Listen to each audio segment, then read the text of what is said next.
গেল 10ই জুন থেকে নিখোঁজ ইসলামী বক্তা আবু তহা, তার 2 সহকর্মী এবং গাড়ি চালক।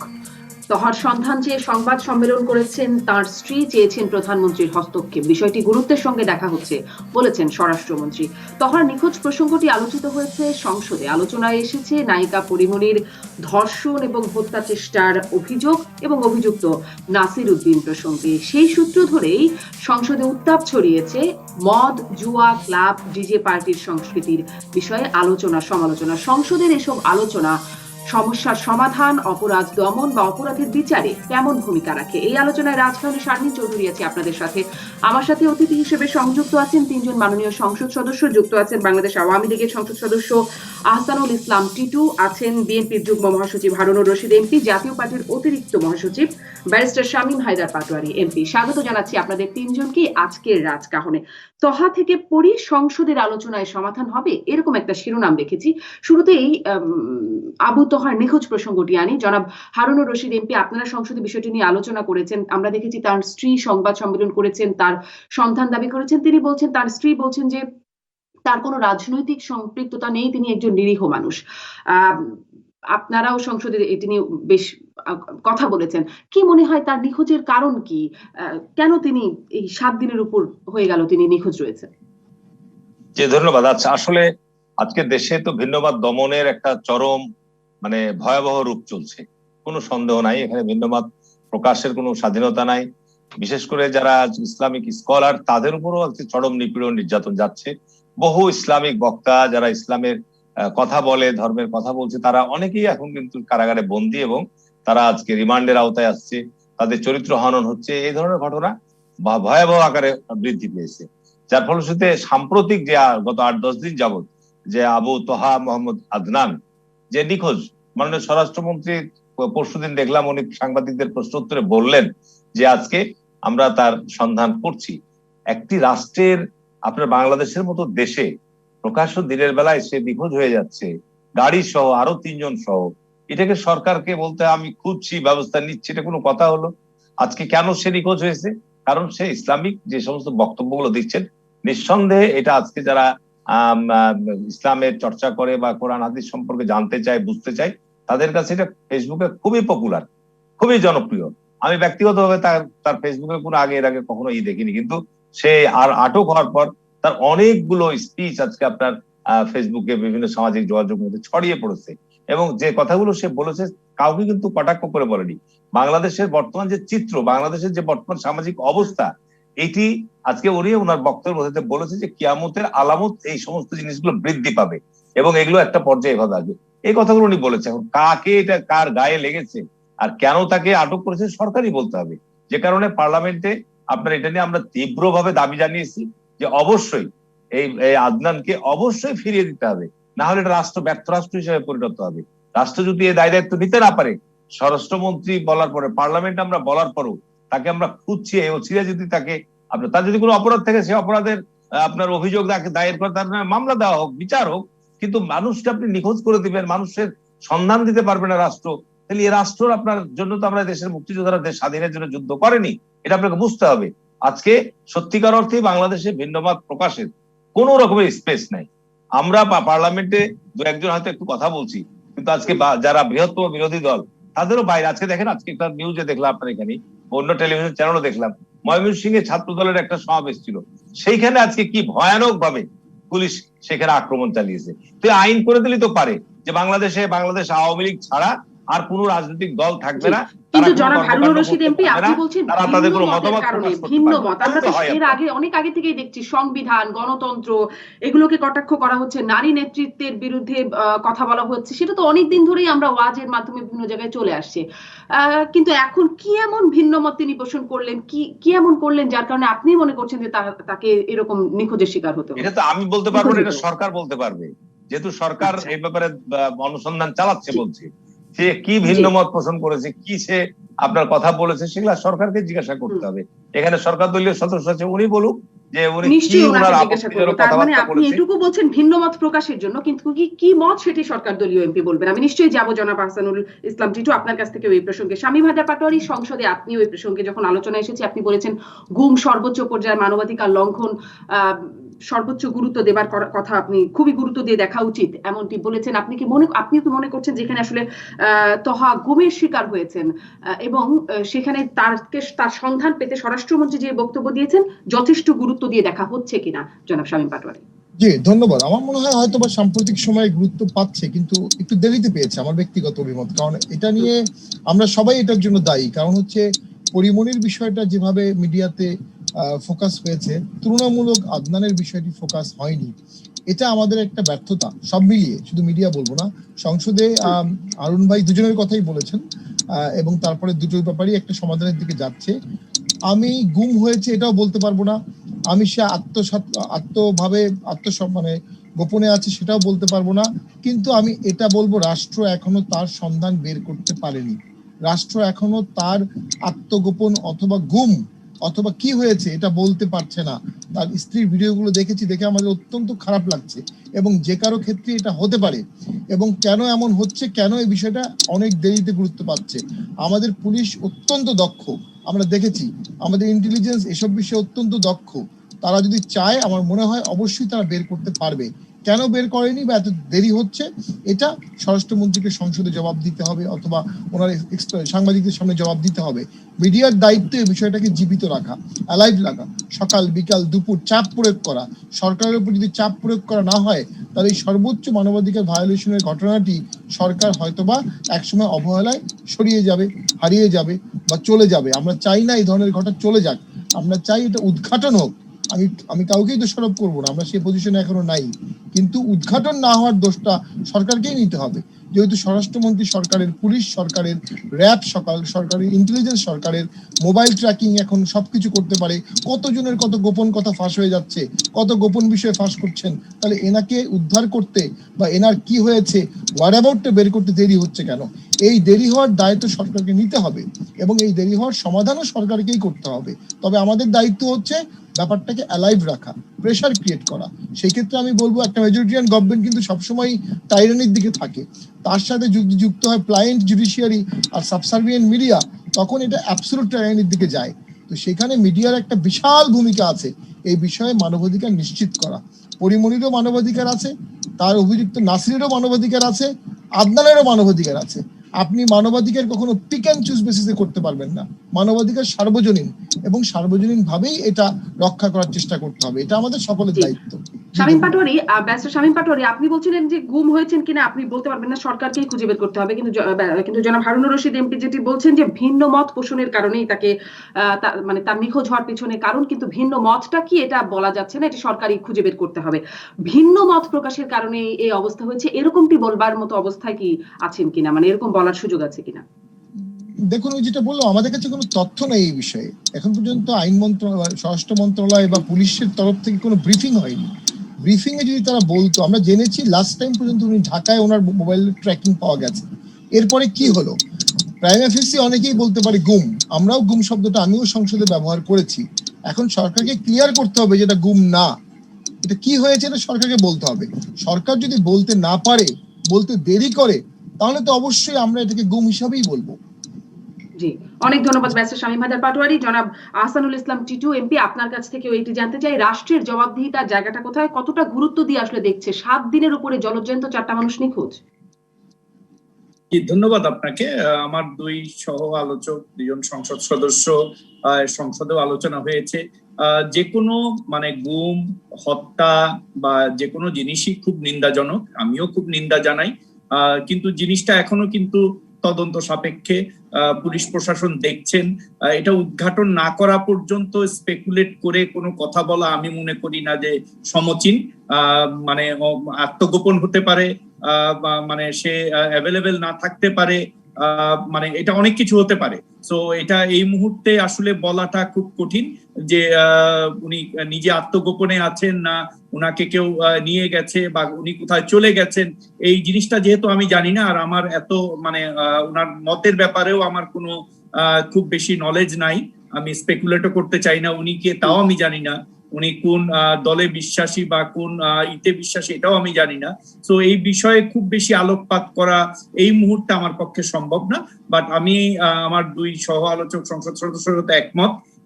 আমরাও মানে মানে 1975 সালের 15ই আগস্টে বঙ্গবন্ধু হত্যার মাধ্যমে 21 বছর আমরা বিরোধী দলে ছিলাম, একটানা 21 বছর। তারপরে 2001 থেকে 2008 সাল পর্যন্তও কিন্তু আমরা বিরোধী দলে ছিলাম, এবং আমরাও নির্যাতনের শিকার হয়েছি।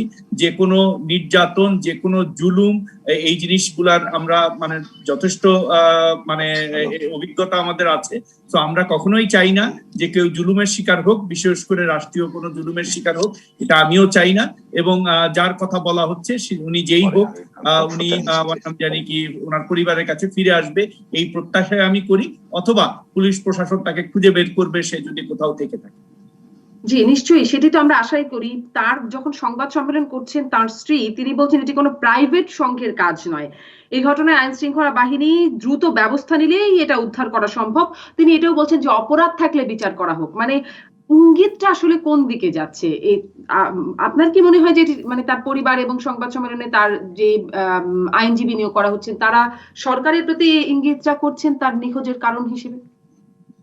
না, দেখেন, পরিবার বলতে পারবে। আর যেটা আমি প্রথমে বললাম যে এই ব্যক্তি সম্পর্কে আমার কোনো পূর্ব মানে ওনার সম্পর্কে আমি জানি না উনি রাজনীতি করে নাকি। হারুন ভাই যেহেতু এবং ব্যারিস্টার শামীম পাটোয়ারি ওনারা দুজন পোষণ করে, ওনার সম্পর্কে হয়তো ওনারা আমার চেয়ে ভালো জানেন। বাট আমি উনি কোন মতের বিশ্বাসী, কোন দল করেন, এই বিষয়ে আমার কোনো নাই। আর একটা পরিবারের একজন লোক যখন খুঁজে না পাওয়া যায়, স্বাভাবিকভাবেই তার চারপাশের যারা তাকে যে ইনপুট দেয় ওই ইনপুটের উপরেই কথা বলে। সো ওইটাও আমি খুব গুরুত্ব নিয়ে দেখতে চাই না। আমি যে জিনিসটা মনে করি, যেটা আপনারা সংবাদ মাধ্যম আছেন, এই ব্যাপারটা আপনারা ফলো আপ করবেন, এবং সেই সাথে পুলিশ প্রশাসনের কাছে আমি অনুরোধ করব আপনার মাধ্যমে, সবাই এটা প্রত্যাশা যে যদি দ্রুত সম্ভব এই তোহাকে খুঁজে বের করা হোক এবং তার পরিবারের কাছে নিয়ে যাওয়া হোক। আর সে যদি কোনো অপরাধের সাথে সংযুক্ত থাকে তাকে যথাযথ আইনি প্রক্রিয়ায় সে ব্যাপারে আইনি ব্যবস্থা নেওয়া হবে। নিশ্চয়ই নিশ্চয়ই জনাব আহসানুল ইসলাম টিটু, আমরাও সেটি আশা করতে চাই এবং আমরা নিশ্চয়ই বিষয়টির উপর নজরও রাখবো। যেমনটি শামীম পাটোয়ারি এমপি বলছিলেন যে বিষয়টিকে জীবিত রাখা প্রয়োজন, যেন একটা চাপ সৃষ্টি হয়। অনেক ধন্যবাদ জনাব আহসানুল ইসলাম টিটু। আমি ব্যারিস্টার শামীম পাটোয়ারি এমপি। আসি এবার আর একটি বিষয়, পরিমণির বিষয়টিও সংসদে আলোচিত হচ্ছে, পরিমণির অভিযোগ এবং অভিযুক্ত নাসির উদ্দিনের প্রসঙ্গে। আপনাদের দলের সংসদ সদস্য, জাতীয় পার্টির প্রেসিডিয়াম সদস্য নাসির উদ্দিন, যিনি কিনা অভিযুক্ত, সেদিন জাতীয় পার্টির কো চেয়ারম্যান জনাব চুন্নু তিনি বলছিলেন যে তিনি নাসির উদ্দিন সাহেব ভালো মানুষ। আজকেও আরেকজন সংসদ সদস্য জাতীয় পার্টির গোলাম কিবরিয়া, তিনিও নাসির উদ্দিনকে অব্যাহতি দেওয়ার, মুক্তি দেওয়ার দাবি করছেন, সরকারের কাছে এটি করছেন। মানে এটি কেন করা হচ্ছে? সাথে সাথে এরকমটিও বলছেন জনাব গোলাম কিবরিয়া যে বোট ক্লাবে যে নায়িকা গিয়েছিলেন তারা তো অভিনয় করতে জানেন, সে যত উপরে পা তুলে একজনকে আঘাত করলো, বঙ্গললনা নারীরা 98% জনই তা করতে পারে না। মানে এই ধরনের বিষয়গুলো আনাটা কতটা যৌক্তিক? জি ধন্যবাদ। কিছু পলিটিক্যাল কথা হয়েছে, বাট কাউকে যদি আমরা ভালো মানুষ বলি এটা কি অসাংবিধানিক হবে? সংবিধানই তো বলছে যে কর্তৃত্ব প্রাপ্ত আদালত কর্তৃক অপরাধী স্বীকৃত না হওয়া পর্যন্ত সবাই নির্দোষ। আমরা এটা ভুলে যাচ্ছি। কিন্তু আমরা যখন নাসির সাহেবকে অ্যারেস্ট করা হলো তখন সমস্ত মিডিয়ায় টিভি ফুটেজ দেখলাম, তাকে 1000 ইয়াবা সহ ধরা হয়েছে, 3টা নারী সহ ধরা হয়েছে, তারপরে অমির বাসায় ধরা হয়েছে। তো যদি ধরা হয়ে থাকে ফাইন, আপনারা এটা মিডিয়াতে দেখাবেন কেন?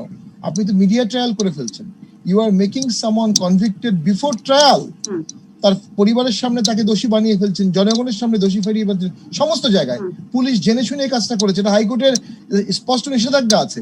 কোনো আসামির অ্যারেস্ট হলে তার চেহারা দেখানো যাবে না, তার ছবি ছাপানো যাবে না, অথবা তাকে ভিডিও কভারেজ করা যাবে না।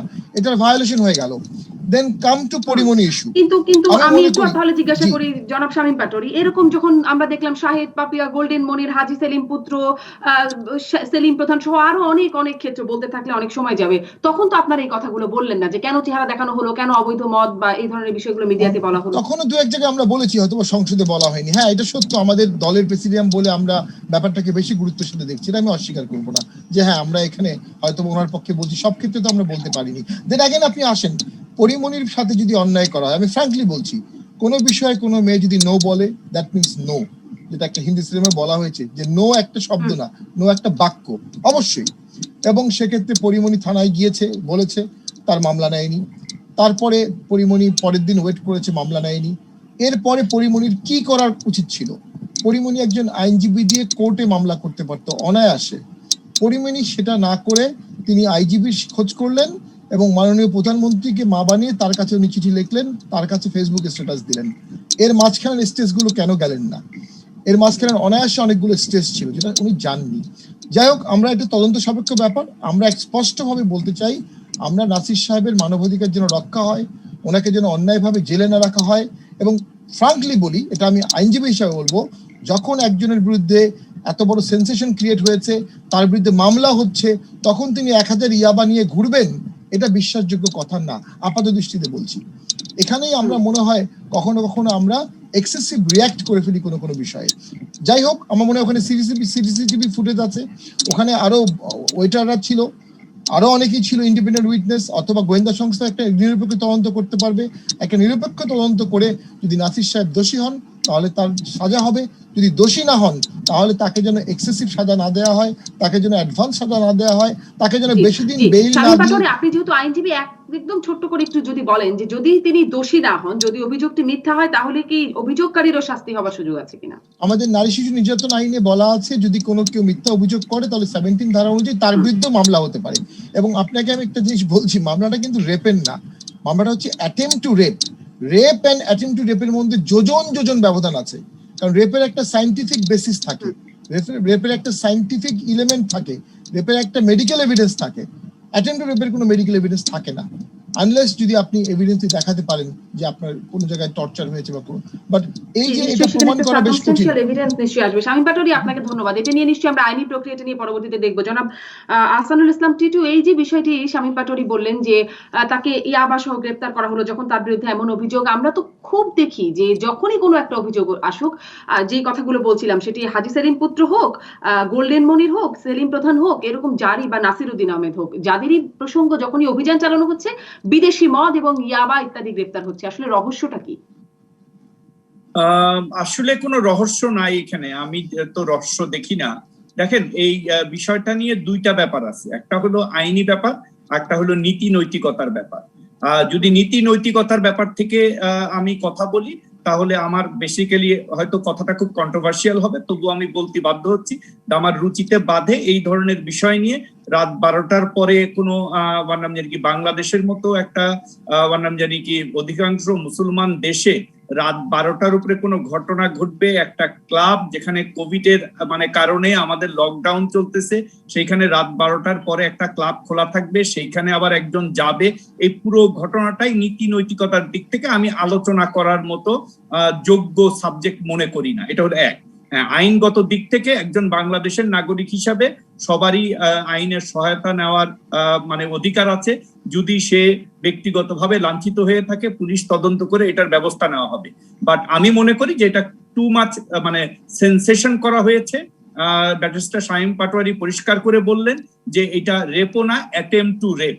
এবং পুলিশ প্রশাসন, আমি যতটুকু শুনেছি পুরোটাই আমার শোনা, আমার দেখা না, শোনা এবং আপনাদের বিভিন্ন মিডিয়ায় পড়া, যে রাত্রেবেলা যখন গিয়েছিলেন উনি এমন অবস্থায় ছিলেন না, এবং যেসব ভিডিও আমরা দেখছি, বাধ্য হয়ে দেখতে হচ্ছে আর কি, যেহেতু আপনারা অনেক সময় প্রশ্ন করেন যে তাকে ক্লাব থেকে ধরে বের করা হয়েছে, এবং তারপরে সে রাত্রে যদি যেয়ে থাকে, সে বলেওছেও যে তাকে জোর করে মদ খাওয়ানো হয়েছে।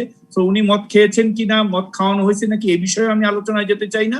বাট একজন লোক যে পরিমাণ মদ যদি খাওয়া থাকে, পুলিশ প্রশাসনের থানায় গেলে কেস না নেওয়াটাই স্বাভাবিক।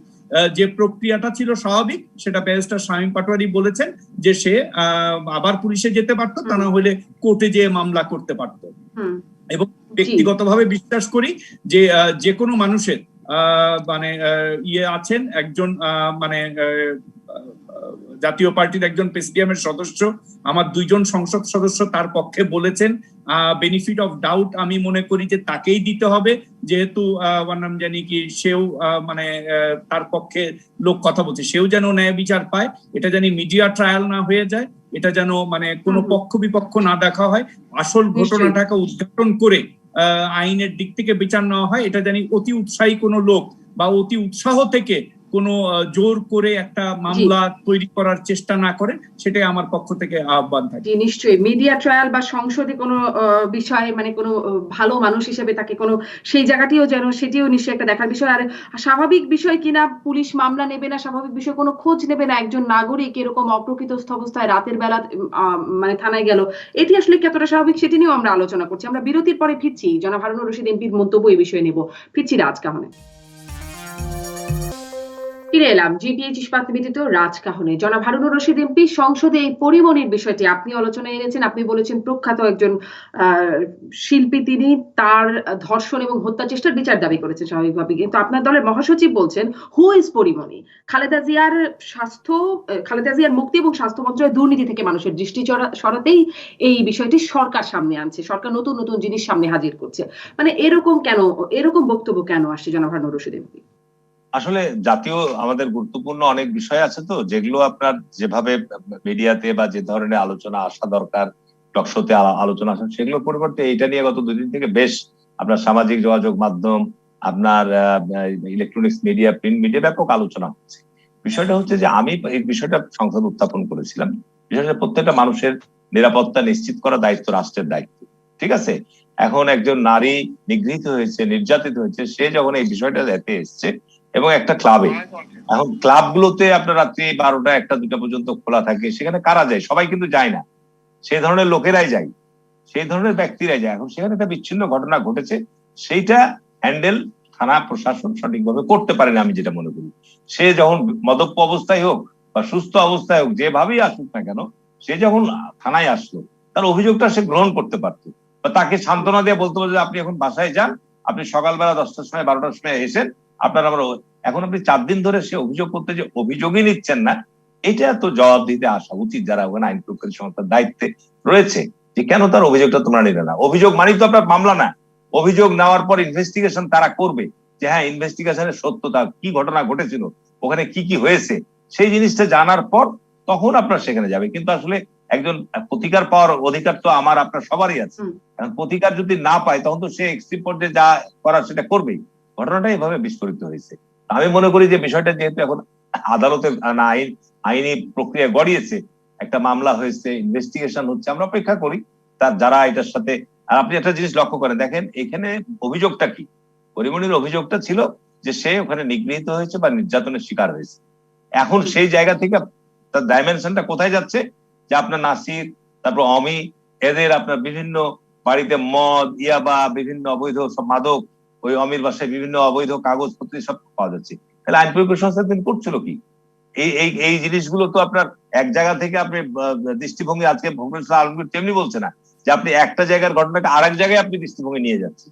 এই জিনিসগুলো আসলে আমাদের রাষ্ট্রের যে আইন প্রয়োগের সংস্থার যে দায়িত্ব যারা রয়েছে, তাদের আমি বলবো যে এখানে যথেষ্ট গাফলতি আছে এবং যথেষ্ট এক্ষেত্রে এফিসিয়েন্সির অভাব আছে।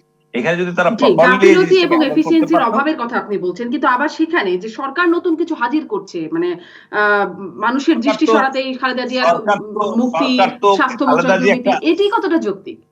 খালেদা জিয়া তো একটা ইস্যু। খালেদা জিয়া তো নিঃসন্দেহে, আমি আজকেও পার্লামেন্টে বলেছি যে দেখেন, আজকে আমাদের সংবিধানের 49 অনুচ্ছেদ অনুযায়ী রাষ্ট্রপতির ক্ষমতা বলে আজকে এই মহাজোট সরকার গত এই 10-12 বছরে প্রায় 40 থেকে 50 জন মৃত্যুদণ্ড প্রাপ্ত সাজাপ্রাপ্ত আসামিকে আপনার মাফ করে দিয়েছে, ঠিক আছে না? এখন আসল ভাই টিটু ভাই বলছে আমরা 15ই আগস্ট হত্যাকাণ্ডের মধ্যে দেশে আইনের শাসন কায়েম করেছি। এটি সংবিধানের মধ্যে একটা বড় ধরনের ত্রুটি। আপনি আপনার হত্যাকাণ্ডের বিচার আপনি কার্যকর করলেন, আর আরেকজন নাগরিকের দণ্ড হয়ে গেল, সেটার কোনো কারণ ছাড়া, তার অপরাধের মাত্রা, অপরাধের ধরন, অপরাধী কেমন, সে কিচ্ছু বিবেচনা করলেন, আপনি মাফ করে দিলেন। আমি সে কারণেই বলছি যে বেগম খালেদা একটা রাজনৈতিক মামলায় সে 2 বছরের সাজাপ্রাপ্ত হয়েছে এবং তার দাবিটা কি, সে বিদেশে চিকিৎসার সুযোগ পেতে চায়। আজকে সেদিকে আপনি তুচ্ছ-তাচ্ছিল্য করছেন। এর সাথে তো অন্য কিছুকে আলোচনা করার দরকার নাই। এই বিষয়টাই ফখরুল ইসলাম আলমগীর বলছে যে আজকে রাষ্ট্রের এই গুরুত্বপূর্ণ জায়গাগুলো আলোচনা বাদ দিয়ে, আজকে আপনার সামনে কোভিড কিভাবে আমরা মোকাবেলা করব, আজকে আমরা আপনার দেশের স্বাস্থ্য ব্যবস্থার যে বেহাল দশা, তাহলে এই আলোচনাটা সংসদে তুললেন কেন, যদি ওগুলোই বেশি গুরুত্বপূর্ণ হয়ে থাকে? সেই প্রশ্নটি আপনি বলবেন নিশ্চয়ই। আমি জনাব আহসানুল ইসলাম টিটু আপনার কাছ থেকেও জানতে চাই এই প্রসঙ্গে আপনার কি মন্তব্য? সরকারের দৃষ্টি, মানে সরকার দৃষ্টি সরাতে নতুন নতুন ইস্যু সৃষ্টি করছেন, এমন অভিযোগ করছেন বিএনপি মহাসচিব। আসলে বিএনপির মহাসচিব তার বক্তব্য বলেছেন, আমাদের কোনো জায়গা থেকে দৃষ্টি সরানোর দরকার নেই। সরকারের যে কাজ সেটা হলো দেশকে এগিয়ে নিয়ে যাওয়া, অর্থনৈতিকভাবে সচল রাখা, এবং এই যে আমরা ধারাবাহিকভাবে গত 12 বছর ধরে বাংলাদেশকে অর্থনৈতিকভাবে যে জায়গায় আজকে আমরা মানে সরকার তার নেতৃত্বে নিয়ে এসেছে, আমি মনে করি যে শুধু বাংলাদেশ না, এই সারা বিশ্বে এখন কিন্তু বাংলাদেশ উন্নয়নের রোল মডেল। সো আমাদেরকে এই ছোটখাটো বিষয় দিয়ে দৃষ্টি অন্যদিকে নিতে হবে, এই ধরনের অবস্থায় বর্তমান বাংলাদেশ আওয়ামী লীগ সরকার নাই।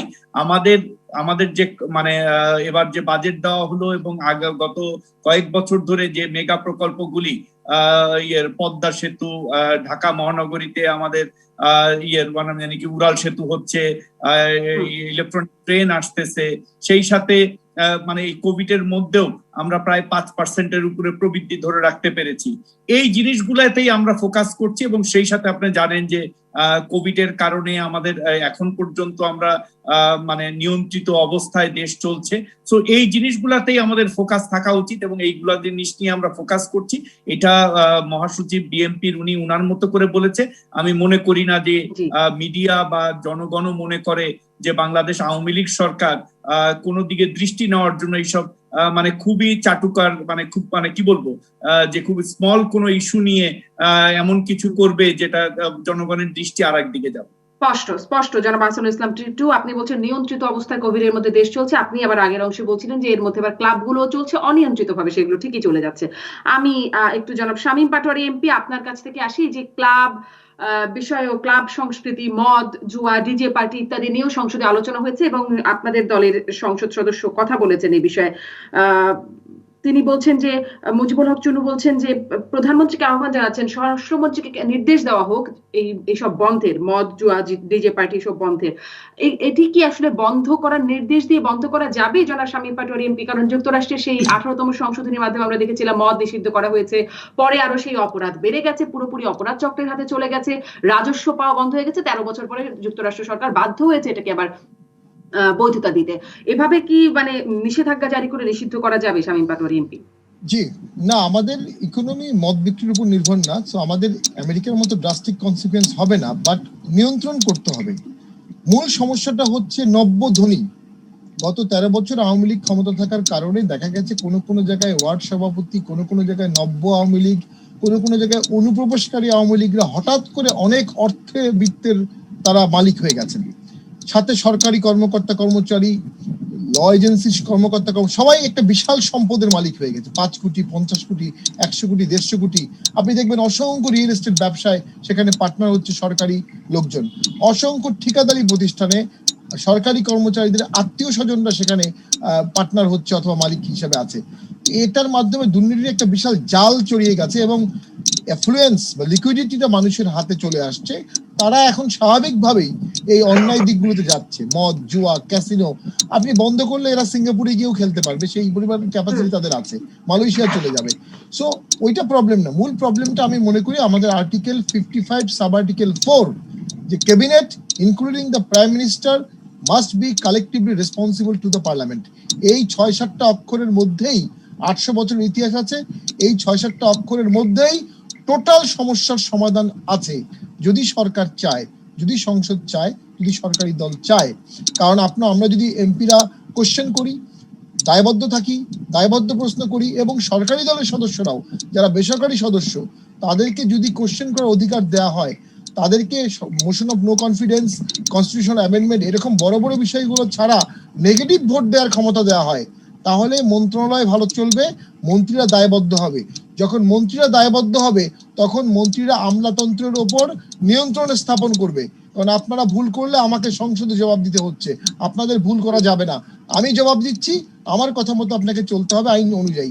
এইখানে একটা ছন্দপতন ঘটে গেছে, যেহেতু ওই দায়বদ্ধতা কখনোই বাংলাদেশের সংসদে স্থাপন হয়নি। সেই জন্য অনেক ক্ষেত্রেই মন্ত্রী মহোদয়রা সংসদের কাছে অ্যাকাউন্টেবল থাকার বিষয়টা একটা মেয়ার টেকনিক্যালিটিস মনে করছে। একটা প্রশ্ন হচ্ছে, জবাব আসছে, জবাবটা দিয়ে দিচ্ছে, অথবা কিছু একটা আইন আসলে আইনের বিবৃতি তৈরি করা হচ্ছে, এটা বলছে। প্রকৃত দায়বদ্ধতা সৃষ্টি করতে হবে। ওই জায়গায় সৃষ্টি না হওয়ার কারণে তৃণমূলে দুর্নীতি বাড়ছে, মন্ত্রণালয়ে দুর্নীতি বাড়ছে, সমস্ত জায়গায় দুর্নীতির একটা জাল ছড়িয়ে পড়ছে। এখন সময় আসছে সরকারি দলের সদস্যদের, বেসরকারি সদস্য বলা আছে রুলস অফ প্রসিডিউরে, ওনাদেরকে প্রশ্ন করার ক্ষমতা দেয়া, ওনাদেরকে প্রশ্ন করতে পারেন, ওনাদেরকে ভোট দেওয়ার ক্ষমতা দেয়া, ওনাদেরকে সংসদে একটা বিরতির সময় হয়ে গেছে শামীম পাটোয়ারি, কিন্তু সংসদ সদস্যরাও তো এই ধরনের দুর্নীতির সাথে আমরা দেখছি, সংসদ সদস্যরা টাকা পাচারের সাথে আছে, সংসদ সদস্যরা ক্লাবের সভাপতি হচ্ছে, মানে সেটাও তো একটা দেখার মতো বিষয়। নিশ্চয়ই বিরতির পরে আরেকটু শুনবো, ফিরছি রাজকাহনে। ফিরে এলাম জিপিএইচ ইস্পাত বিদ্যুৎ রাজকাহনে। জনাব হারুনুর রশিদ এমপি, আপনার কাছ থেকে জানবো বলছিলাম যে মদের লাইসেন্স কে দিল, কোথা থেকে আসলো, কে নিষিদ্ধ করলো সংসদে, সেই আলোচনাগুলো আপনারা তুলেছেন এবং মদ বন্ধের যে আলোচনা। যখন কোভিড এর সময় বিদেশি মদ আমদানি বন্ধ ছিল তখন আমরা দেখলাম খুব ভেজাল মদের ছড়াছড়ি বাংলাদেশে। তখন সেটি তৈরি হলো, মানে এভাবে মদ বন্ধ করার আলোচনাটা সংসদে কতটা গুরুত্ব বহন করছে, এর প্রভাব কি আসলে আদৌ আছে? আসলে বিষয়টা হচ্ছে আপনার সবই কিন্তু ওই বোট ক্লাবের ঘটনা নিয়েই আপনার এই বিষয়গুলো এসছে। মদ, জুয়া বা এই সমস্ত সাম্প্রতিক যে দুদিন থেকে আলোচনা, তো ওই ঘটনাতে পরিপ্রেক্ষিতেই এই বিষয়গুলো হচ্ছে। আসলে মূল বিষয়টা হচ্ছে কি, যে আমাদের রাষ্ট্র পরিচালনার জন্য তো একটা আইন আছে, সংবিধান। সংবিধান যদি যথাযথভাবে অনুসরণ হয়, সংবিধান যদি প্রতিটি অনুচ্ছেদ যে কারণে করা হয়েছে রাষ্ট্রের সমস্ত অঙ্গগুলোকে সঠিকভাবে পরিচালনা করার জন্য, যদি সেটা সঠিকভাবে পরিচালনা হয়, তাহলে কিন্তু সংকট অনেক কমে যাবে। কাউরে কি আপনার দোষারোপ করার জায়গা থাকবে না।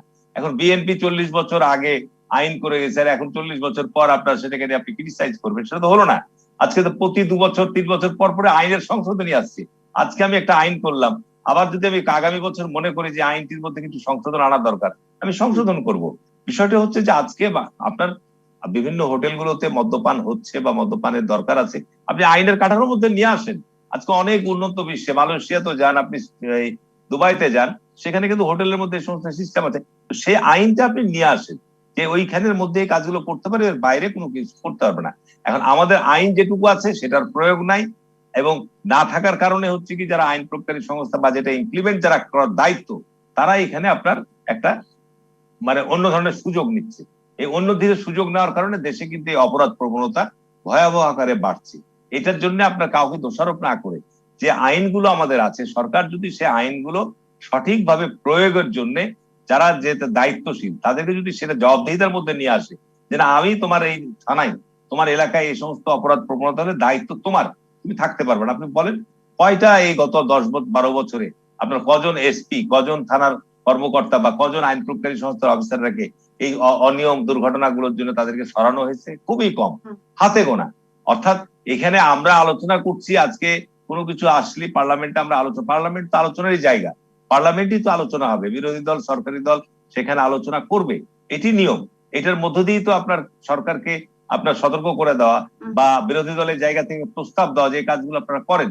যদি এই কথাগুলো আমলে নেয়, যদি এই কথাগুলো আমলে নিয়ে সেভাবে আপনার পদক্ষেপ নেওয়া হয়, তাহলে কিন্তু সমাধান অনেক সহজ হবে। অনেক ধন্যবাদ জনাব হারুনুর রশিদ এমপি। আইন প্রয়োগকারী সংস্থার কথা বলছেন আপনি, আমরা বরঞ্চ থানার পাশেই ক্যাসিনো হতে দেখেছি। শামীম পাটোয়ারি, আপনিও আগের অংশে নিয়ন্ত্রণের কথা বলছেন, কিভাবে নিয়ন্ত্রণ সম্ভব? কিভাবে না, নিয়ন্ত্রণ হলো লাইসেন্স, নিয়ন্ত্রণ হলো মেম্বারশিপ। যারা ওয়াইন খাবে, মদ খাবে, তাদের মদ খাওয়ার লাইসেন্স থাকতে হবে। পাহাড়িরাই লাইসেন্স নিয়ে ঘোরে, অসুস্থ লোক হলে পারবে, অথবা কারো বিশেষ প্রয়োজন হলে সে নিতে পারে, সেটা তার ব্যক্তিগত বিষয়, সে যদি নিয়ে থাকে। এই লাইসেন্স ছাড়া কেউ ওয়াইন খেতে পারবে না, ওয়াইন ক্লাবের মেম্বার হতে পারবে না, এন্টার করতে পারবে না। এবং এই লাইসেন্স ফিটা অনেক হাই হবে, যাতে সরকার এখান থেকে অনেক বেশি রেভিনিউ পায়। এটা ছাড়া আপনি ব্যান করে দিবেন, এটা গ্লোবালাইজড ওয়ার্ল্ডে খুব ডিফিকাল্ট, কারণ মিডল ইস্টেও অসংখ্য কান্ট্রিতে এখন ওয়াইন কালচার আছে। আর যেটি আমাদের দরকার, টাকাকে নিয়ন্ত্রণ করা। এবং আমাদের এই যে ক্যাশলেস ইকোনমি, এখন ওইদিকে যাওয়ার সময় চলে আসছে। কারণ আমাদের যে ক্যাশ হ্যান্ডলিং হচ্ছে, ক্যাশে পেমেন্ট হচ্ছে, ক্যাশে সবকিছু হচ্ছে, সরকার অনেক রাজস্ব থেকে বঞ্চিত হচ্ছে, এবং টাকাটাও ট্রেস হচ্ছে না, কোত্থেকে আসছে, কে দিচ্ছে, কোথায় দিচ্ছে। এখন ক্যাশলেস ইকোনমি যেতে হবে, চায়না যেটা করেছে, ইন্ডিয়া যেটা চেষ্টা করেছে, তাহলে এই জিনিসগুলো ট্রেস হবে, ট্র্যাক হবে, ট্রেস অ্যান্ড ট্র্যাক। এবং তার আয়ের সাথে সঙ্গতিপূর্ণ কিনা। আপনি বৈধ টাকা ইনকাম করে আপনি কি খাবেন, এটা আপনার ব্যক্তিগত বিষয়। আপনি হিন্দু না মুসলমান, মুসলমানদের মধ্যে মদ খাওয়া মুসলমান না মদ না খাওয়া মুসলমান, সেটা আপনার ব্যক্তিগত বিষয়। কিন্তু ধর্মের ব্যাখ্যা ধর্মের জায়গায় থাকবে, ধর্মে হারাম। ধর্ম আপনাকে কতটুকু দিবে। মির্জা গালিবের বিখ্যাত একটা কবিতা আছে, যে মদে বসে উনি মদ খাচ্ছিলেন, তখন একজন এসে বললেন, আপনি মদে বসে মদ খাচ্ছেন খোদার ঘরে। তখন মির্জা গালিব বিরক্ত হয়ে বললেন, অবশ্যই এটা আমি সাপোর্ট করছি না, যে তুমি পৃথিবীর কোনো একটা জায়গা দেখাও যেখানে খোদা নাই, এটা বলেছেন। আবার আল্লামা ইকবাল তার কাউন্টারে কবিতা লিখে বলেছেন যে কাফেরের ঘরে গিয়ে মদ খাও, কাফেরের ঘরে খোদা নাই। আরেকজন কবি আবার লিখেছেন, না, কাফেরের ঘরেও খোদা আছে, খোদা সব জায়গাতেই আছে। তো এটা অনেক ব্যাখ্যার বিষয়, এটা তার ব্যক্তিগত বিষয়। ডাইসি বলেছে এবং রাষ্ট্রীয় কাঠামো তাই, তুমি সব কাজ করতে পারবা আনলেস তোমার কাজ দ্বারা অন্য কেউ ডিস্টার্ব না হওয়া পর্যন্ত। এটা হচ্ছে ডাইসিয়ান কনসেপশন অফ হিউম্যান রাইটস। আমাদের সংবিধানও এভাবেই জিনিসটা আসছে, এটা আমাদের করতে হয়। যে জিনিসটা বারবার বলছিলাম, যে parliamentary accountability, that is very important. কমিটিগুলোকে অ্যাক্টিভেট করা। আপনাকে আমি এখানে একটা অন রেফারেন্স বলে রাখি, গত 1.5 বছর বা কোভিড পিরিয়ডে ম্যাক্সিমাম গুরুত্ব পার্লামেন্টারি কমিটির মিটিং হয়েছে 2টা থেকে 3টা সর্বোচ্চ। আমাদের ল কমিটির সর্বোচ্চ 2টো মিটিং হয়েছে। তাহলে 15 মাসে যদি মাত্র একটা কমিটির 2টো মিটিং হয়, তাহলে দেশ কিভাবে চলবে? দেশ চলছে এখন কাগজে, কাগজ যাচ্ছে, সাইন হচ্ছে, এক্সিকিউট হচ্ছে। ওই কাগজের পিছনে তদন্ত কি, রিপোর্ট কি, অ্যাকচুয়াল ঘটনায় কি, সেটা কেউ জানছে না। যে কারণে অনেক ক্ষেত্রেই হিউম্যান রাইটস এর গ্রোটাক্স ভায়োলেশন হচ্ছে, অনেক ক্ষেত্রে অনিয়ম হচ্ছে, এবং সেটাকে রক্ষা কবচ হিসাবে দেখার মতো কেউ থাকছে না। জি, ধন্যবাদ। অনেক ধন্যবাদ ব্যারিস্টার শামীম পাটোয়ারী এমপি, অনেক ভালো সুন্দর করে ব্যাখ্যা করেছেন আপনি। জনাব আহসানুল ইসলাম টিটু, আপনার শেষ বক্তব্য। জি, আমার মনে হয় যে আসলে আমরা এখন যে জায়গায় আছি সেটা হলো যে আমাদের নীতি নৈতিকতার জায়গাগুলিকে আরো মানে স্ট্রং করতে হবে। যে কথাগুলি আমরা বাংলাদেশ দুর্নীতিমুক্ত বাংলাদেশ চাই, এবং এখানে জানি কোনো দুর্নীতি না হয়, যে প্রফেশনালই হোক। দুর্নীতিটা দূর করার জন্য আমাদের মাননীয় প্রধানমন্ত্রীও কিন্তু 0 টলারেন্স নীতি ঘোষণা করেছেন, এবং আমাদের সময় কিন্তু দল মত নির্বিশেষে এই ক্যাসিনো কাণ্ড বলেন সেগুলোর বিরুদ্ধে ব্যবস্থা আমরাই নিয়েছি। এবং ইনশাল্লাহ আমি আশা করি এই যে ক্লাবগুলোতে যে অনৈতিক কাজকর্মগুলি হচ্ছে সেই জায়গায়ও খুব কঠিন ভাবে এটা দেখবে, প্রশাসন দেখা শুরু করেছে। তা আমার মনে হয় এগুলাকে, যেটা ব্যারিস্টার শামীম পাটোয়ারী বলেছে, সবকিছু একটা আইনি কাঠামোতে নিয়ে আসতে হবে। আমরা যদি আইনের শাসন প্রতিষ্ঠা করতে পারি, তাদের এই অন্যায় অনিয়মগুলা দূরীভূত হবে এবং কেউ এটার সুযোগ সুবিধা নিতে পারবে না। তো আমরা যদি ওই কাঠামোটা ঠিক করতে পারি এবং আইনের প্রয়োগগুলা যদি আমরা যথাযথভাবে করতে পারি, তাহলে আমাদের মধ্যে যে আমরা যে অর্থনৈতিকভাবে যে এগিয়ে যাচ্ছি, সে একইভাবে সামাজিক নৈতিকতা মূল্যবোধের দিক থেকেও আমরা একইভাবে এগিয়ে যাব। বাংলাদেশ জাতির জনক বঙ্গবন্ধুর সোনার বাংলা হিসেবে আত্মপ্রকাশ করবে, এটাই আমাদের প্রত্যাশা। মুক্তিযোদ্ধারা লক্ষ মুক্তিযুদ্ধ রক্ত দিয়েছে একটি স্বাধীন সার্বভৌম বাংলাদেশ না, শোষণ মুক্ত একটু মানে একটা রাষ্ট্র প্রতিষ্ঠার জন্য, যেখানে অন্যায় অবিচার কিছুই থাকবে না। এটাই কিন্তু আমাদের সকলেরই স্বপ্ন। জি, অনেক ধন্যবাদ জনাব আহসানুল ইসলাম টিটু। কিন্তু প্রশাসন এবং সংসদ সদস্য বা নীতি নির্ধারক তারাই যদি আবার এইসব অনৈতিক কাজের সাথে সংশ্লিষ্ট থাকেন, তাহলে শস্যের মধ্যে যদি ভূত থাকে, তাহলে ভূত তাড়াবে কে? সেই প্রসঙ্গে নিশ্চয়ই আরো আলোচনা আপনাদের সাথে আমরা করতে পারবো। অনেক ধন্যবাদ জনাব আহসানুল ইসলাম টিটু, অনেক ধন্যবাদ Harun Rashid MP, barrister Shamim Patwari MP. আপনাদের তিনজনকেই আজকের মতো শেষ করছি। রাজকাহন।